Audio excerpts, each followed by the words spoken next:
Una comunità commossa ma non incredula. Alla parrocchia della Resurrezione, alla Cita a Marghera, Papa Francesco ha mandato un segno della sua generosità, un assegno bancario da 200 euro a favore di Nestor, un uomo senza fissa dimora, anch'egli di origini sudamericane, che qualche mese fa attraverso un parrocchiano in una lettera aveva raccontato al pontefice della sua povera situazione. Nestor non ci credeva forse quando ha scritto, ma lui dice: io sono una persona in difficoltà, però mi sono sentito amato e l'attenzione del Papa in questo caso deve essere il segno di un'attenzione anche nostra, di ognuno di noi. Una cosa che mi commuove.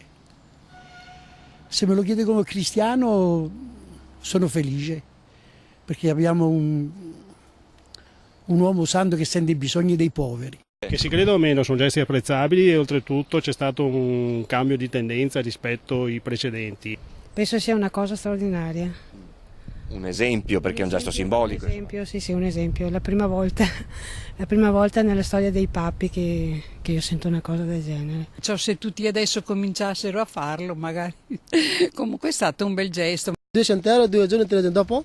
Dopo che cosa fare? Meglio una stanza dove la vivere lui. Pensare che tutto era cominciato con una brioche e un cappuccino in parrocchia. Nestor è infatti uno dei tanti poveri che ogni domenica mattina tra le 7 e le 9 va a fare colazione alla Resurrezione. Il servizio, partito un anno fa per 4 persone in difficoltà, ora ha ben 80 ospiti, tanti italiani, che in patronato trovano il calore di una tazza di caffè latte e quello dei volontari. Un bagno pulito, insomma un segno che anche per loro è domenica. La Resurrezione non è una parrocchia benestante. Chi volesse aiutare questa breakfast in parrocchia, magari fornendo il necessario per una prima colazione, contatti Don Nandino. Magari si rifà vivo il Papa.